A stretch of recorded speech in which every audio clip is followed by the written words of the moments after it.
महाराज छकन की हाली हाली हो भैया तोहर साली।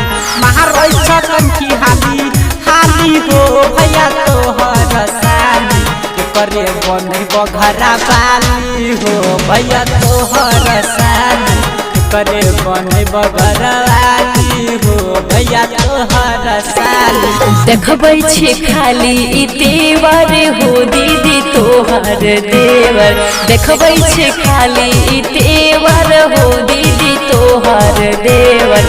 लागे छे भट्ठा के लेबर हे दीदी तोहर देवर।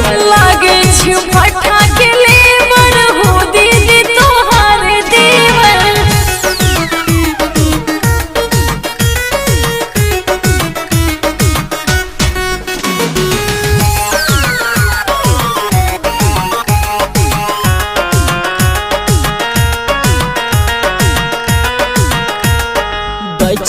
खाली सुन कटल कटल गारी।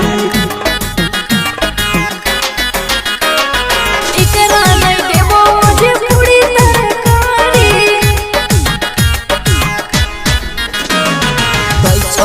खाली सुन कटल कटल गारी। इकरा ना देबो मुझे पूरी तरकारी। बहराई लागे छ नटिनिया हो भैया तोहर साली। बहराई लागे छ नगिनिया हो भैया तोहर साली। करे बने बगरवाली हो भैया तोहर साली। लागे छे भट्ठा के लेबर हो दीदी तोहर देवर।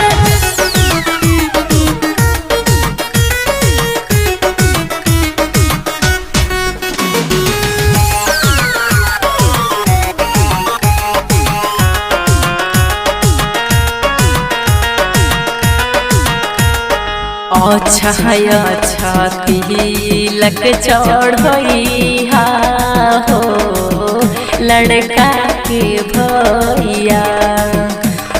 बदले में बहिन के नचैहा हो लड़का के भैया।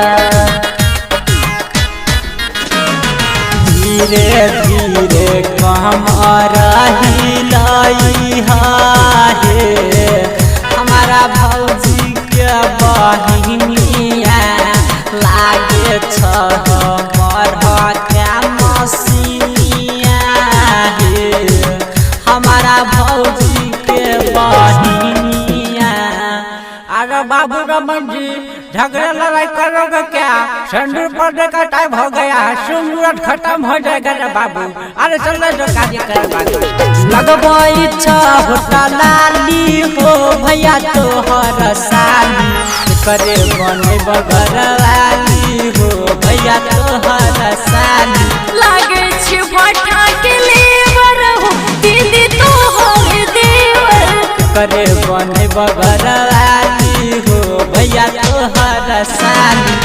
आज सुनो तोरा छोटकी बहन के हाथ नंबर दे दिया है। टाइम मिलेगा तो बात कर लेना। ओके जा रहा।